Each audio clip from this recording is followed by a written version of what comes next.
Les pieds dans le plat. Cyril Hanouna. Qui a le meilleur scoop? On va démarrer aujourd'hui par Laurent Guimier sur cette épreuve. Alors, quand on parle de noms de famille et notre nom de famille connu, il y a le nom des dynasties. Et moi, je me suis intéressé au nom de la famille de Monaco. Vous savez, ce sont les Grimaldi. Oui. Et en fait, l'origine des Grimaldi, c'est au XIIIe siècle.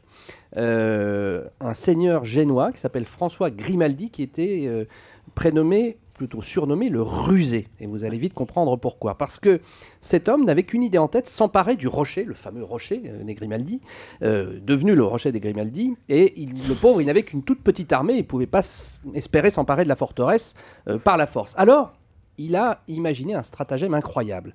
Il s'est déguisé en moine franciscain, et il a demandé au seigneur local l'asile pour la nuit. Et alors que tout le monde dormait, et qu'on avait donc accordé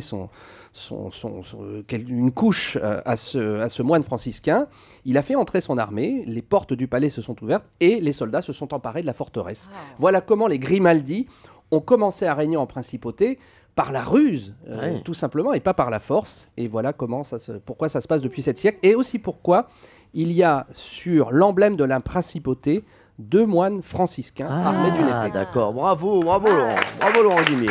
Vous connaissez cette histoire, Marie-Odile Merniac, vous qui êtes généalogiste? Vous la connaissez? Oui, je la connaissais. Et pour garder le rocher, ils ont décidé aussi que même s'il n'y avait que des filles, puisqu'en général, en Europe, on transmettait la couronne aux garçons, enfin les terres aux garçons, la fille pouvait prendre le rocher à condition que son mari reprenne le nom.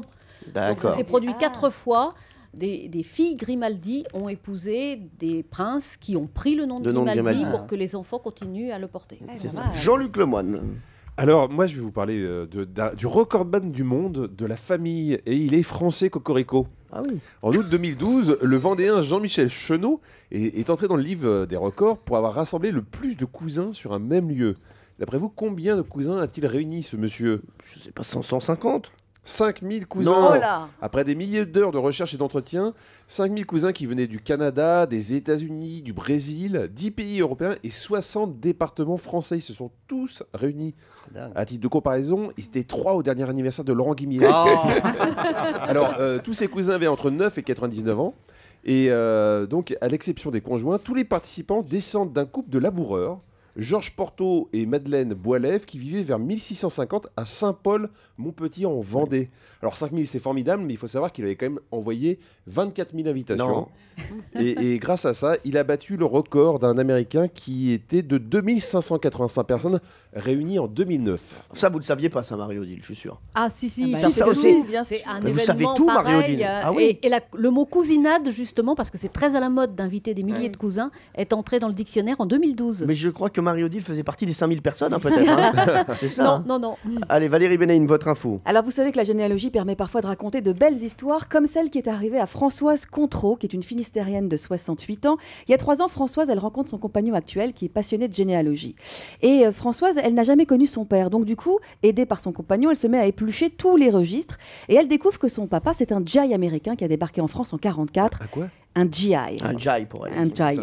Le sergent Robert Garcia, qui a fait la connaissance de sa maman André, la mère de Françoise, à Cherbourg. Le sergent Garcia, bien sûr. Voilà, en 1945. Mais oui.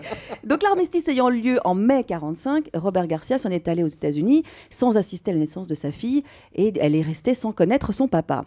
Et sans savoir si son père était encore vivant, Françoise, elle a cherché. Elle a cherché des sergents Garcia, des Robert Garcia aux États-Unis.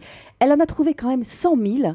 Ça ne l'a pas découragée et elle a fini par retrouver. Elle les a fait un par un? Ah oui, elle a travaillé et elle a fini par retrouver par les indices qu'elle avait sur le débarquement, etc. Le cousin de son père, un certain Ernest, qui lui a envoyé une lettre le 21 janvier dernier, le mois dernier. Et cette lettre lui apprend que Robert est toujours vivant, qu'il vient même de fêter son papa ses 100 ans. Et après un contact téléphonique, eh bien Françoise, elle va aller voir son papa à Los Angeles au mois de mars. Le papa ne s'est jamais marié, il n'a pas eu d'autres enfants, et donc il va découvrir sa fille, ses enfants à elle et les enfants de ses enfants. C'est une belle histoire. C'est une belle histoire, hein. Bravo Valérie. Je vous reconnais bien là.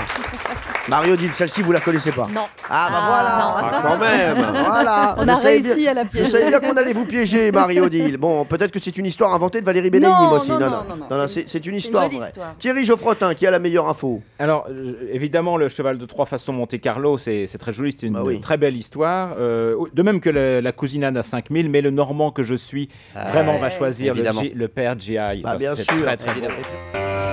Europe 1, les pieds dans le plat, Tous les jours, 10h30, 12h30. Cyril Hanouna.